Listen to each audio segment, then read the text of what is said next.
Hello friends, welcome to our study channel study with RJ. दोस्तों, इस video में हम रीट एग्जाम के लिए मनोविज्ञान की टेस्ट सीरीज को आगे बढ़ा रहे हैं।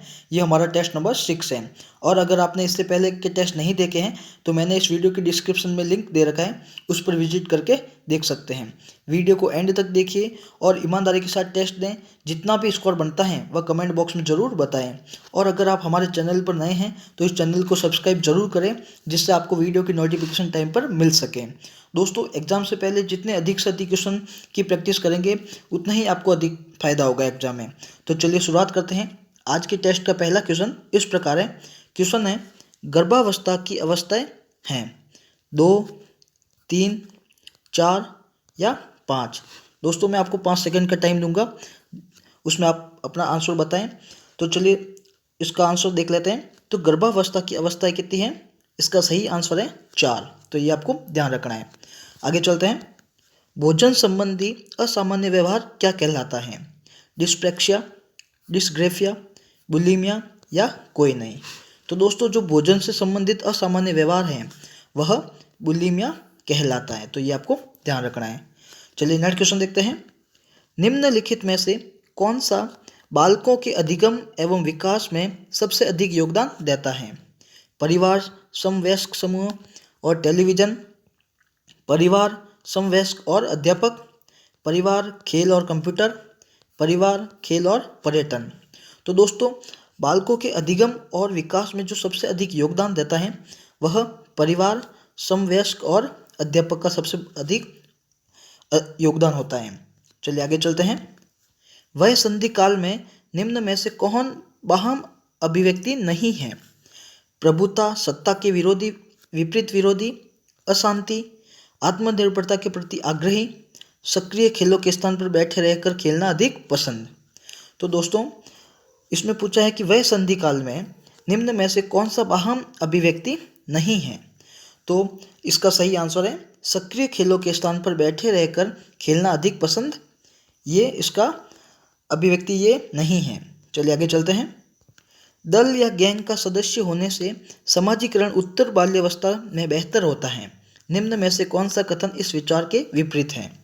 वयस्कों पर निर्भर न होकर सीखता है, जिम्मेदारी को निभाना सीखता है, अपने समूह के प्रति वफादार होना सीखता है, छोटी छोटी बातों पर झगड़ा करते हुए अपने गैंग के सदस्यों से मोल लाता है। तो दोस्तों, इसका सही आंसर देखते हैं। इसका सही आंसर है छोटी छोटी बातों पर झगड़ा करते हुए अपने गैंग के सदस्यों से मोल लेता है। ये इसका सही आंसर है। चलिए आगे चलते हैं। खिलौनों की आयु क्या है? पूर्व बाल्यावस्था, उत्तर बाल्यावस्था, शैशवावस्था या सभी। तो खिलौने की जो आयु है वह पूर्व बाल्यावस्था है। तो ये आपको ध्यान रखना है। चलिए नेक्स्ट क्वेश्चन देखते हैं। एक शिक्षिका अपने शिक्षार्थियों की विभिन्न अधिगम शैलियों को संतुष्ट करने के लिए वैविध्यपूर्ण कार्यों का उपयोग करती हैं। वह प्रभावित होती हैं। कोहलबर्ग का नैतिक विकास सिद्धांत, गार्डनर के बहुबुद्धि सिद्धांत, वाइगोत्स्की के सामाजिक सांस्कृतिक सिद्धांत या पियाजे के संज्ञानात्मक विकास सिद्धांत। तो दोस्तों, इसमें पूछा है कि एक शिक्षिका अपने शिक्षार्थियों की विभिन्न अधिगम शैलियों को संतुष्ट करने के लिए वैविध्यपूर्ण कार्यों का जो उपयोग करती हैं वह किस सिद्धांत से प्रभावित होती हैं? तो इसका सही आंसर क्या है? गार्डनर के बहुबुद्धि सिद्धांत से अधिक प्रभावित होती है। तो ये आपको ध्यान रखना है। चलिए नेक्स्ट क्वेश्चन देखते हैं। अधिकांश व्यक्तियों की बुद्धि औसत होती है। बहुत कम लोग प्रतिभा संपन्न होते हैं और बहुत कम व्यक्ति मंद बुद्धि के होते हैं। ये कथन किसके प्रतिस्थापित सिद्धांतों पर आधारित है? बुद्धि और जातीय विभिन्नता, बुद्धि के वितरण, बुद्धि की वृद्धि, बुद्धि और लैंगिक विभिन्नता। तो दोस्तों, इसका जो सही आंसर है वह है बुद्धि के वितरण सिद्धांत से। तो ये आपको ध्यान रखना है। चलिए आगे चलते हैं। बुद्धि के बहुकारक सिद्धांत के प्रतिपादक कौन है? मैकडूगल, टर्मन, थॉर्नडाइक या बर्ड। तो दोस्तों, बुद्धि का जो बहुकारक सिद्धांत है उसके प्रतिपादक हैं थॉर्नडाइक। चलिए नेक्स्ट क्वेश्चन देखते हैं। निम्न में से गिलफोर्ड ने कौन सा बुद्धि का सिद्धांत प्रतिपादित किया? गिलफोर्ड का पूछा है बुद्धि संरचना सिद्धांत, बुद्धि का एक खंड सिद्धांत, बुद्धि का द्विखंड सिद्धांत या बुद्धि का बहुखंड सिद्धांत। तो दोस्तों, इसका जो सही आंसर है बुद्धि संरचना सिद्धांत। यह किसने दिया था? गिलफोर्ड ने दिया था। नेक्स्ट क्वेश्चन देखते हैं। बुद्धि का सर्वप्रथम सफल वैज्ञानिक मापन किसने किया? बिने, स्पीयरमैन, थर्स्टन या थॉर्नडाइक? तो बुद्धि का जो सफल वैज्ञानिक मापन करने वाले मनोवैज्ञानिक थे, इसका सही आंसर देख लेते हैं। 11वें, बुद्धि का सर्वप्रथम सफल वैज्ञानिक मापन किसने किया? तो इसका सही आंसर है बिने। ये बिने है, बिनेट गलत से हो गया ये, तो ये आपको ध्यान रखना है। बुद्धि का सफल मनोवैज्ञानिक मापन करने वाले बिनेट थे। चलिए नेक्स्ट क्वेश्चन देखते हैं। निम्नलिखित में से कौन सा कथन सही है? लड़के अधिक बुद्धिमान होते हैं, लड़कियां अधिक बुद्धिमान होती हैं, बुद्धि का लिंग के साथ कोई संबंध नहीं है, सामान्य लड़के लड़कियों से अधिक बुद्धिमान होते हैं। तो दोस्तों इसका सही आंसर है बुद्धि का लिंग के साथ कोई संबंध नहीं होता है। चलिए आगे देखते हैं। तनाव को कम करने का अप्रत्यक्ष उपाय कौन सा है? तादात्म्यकरण, लक्ष्यों का प्रतिस्थापन, बाधा का निवारण या निर्णय? तो दोस्तों इसका सही आंसर है तादात्म्यकरण। चलिए आगे देखते हैं। एक बालक को अध्यापक द्वारा डांट पड़ने पर वह अपने छोटे भाई बहन को पीटता है, यह उदाहरण किसका है? विस्थापन, दमन, क्षतिपूर्ति या प्रक्षेपण? तो दोस्तों जब कोई बालक को अध्यापक द्वारा डांट पड़ने पर वह उस डांट का जो गुस्सा है वह अपने छोटे भाई बहनों पर उतारता है, तो इसका सही आंसर उसे क्या कहते हैं? तो इसका सही आंसर देख लेते हैं। इसका है विस्थापन। विस्थापन के अंतर्गत एक बालक को अध्यापक द्वारा डांट पड़ने पर वह अपने छोटे भाई बहन को पीटता है, यह उसका उदाहरण है विस्थापन का। चलिए नेक्स्ट क्वेश्चन देखते हैं। निम्न में से कौन सृजनात्मकता से संबंधित नहीं है? मौलिकता, प्रवाह, मितव्ययता या निरंतरता? तो दोस्तों इसका सही आंसर है मितव्ययता। नेक्स्ट क्वेश्चन देखते हैं। डिसलेक्सिया संबंधित है मानसिक विकार से, गणितीय विकार से, पठन विकार से या व्यवहार संबंधी विकार से? तो जो डिसलेक्सिया है वह पठन विकार से संबंधित है, तो ये आपको ध्यान रखना है। चलिए नेक्स्ट क्वेश्चन देखते हैं। समस्या के अर्थ को जानने की योग्यता, वातावरण के दोषों, रिक्तियों के प्रति सजगता, यह विशेषताएं किसकी हैं? प्रतिभाशाली बालकों की, सामान्य बालकों की, सृजनात्मक बालकों की या कोई नहीं? तो दोस्तों इसमें पूछा है कि जो समस्या के अर्थ को जानने की योग्यता, वातावरण के दोषों और रिक्तियों के प्रति सजगता, यह विशेषता किसकी है? तो यह सृजनात्मक बालकों की विशेषता होती है, तो ये आपको ध्यान रखना है। चलिए आगे देखते हैं। एलेक्सिया क्या है? पढ़ने की अक्षमता, लिखने की अक्षमता, सीखने की अक्षमता या सुनने की अक्षमता? तो एलेक्सिया पढ़ने की अक्षमता है। चलिए आगे देखते हैं। निम्न में से किस क्रिया के लिए अंतर्दृष्टि की आवश्यकता होगी? इतिहास की तिथियां याद करना, 2, 3, 4, 10, 14 ऐसे अंकों, इन अंकों में संबंध का पता लगाना, एक आयत का क्षेत्रफल निकालना या अम्ल, लवण, क्षार की परिभाषा लिखना? तो दोस्तों अंतर्दृष्टि की आवश्यकता ये जो अंकों को संबंध का पता लगाना से संबंधित होती है, तो ये आपको ध्यान रखना है। चलिए नेक्स्ट क्वेश्चन देखते हैं। आप घोड़े को पानी के पास तो ले जा सकते हैं पर उसे पानी पीने को बाध्य नहीं कर सकते। इस कहावत की पुष्टि सीखने के किस नियम से होती है?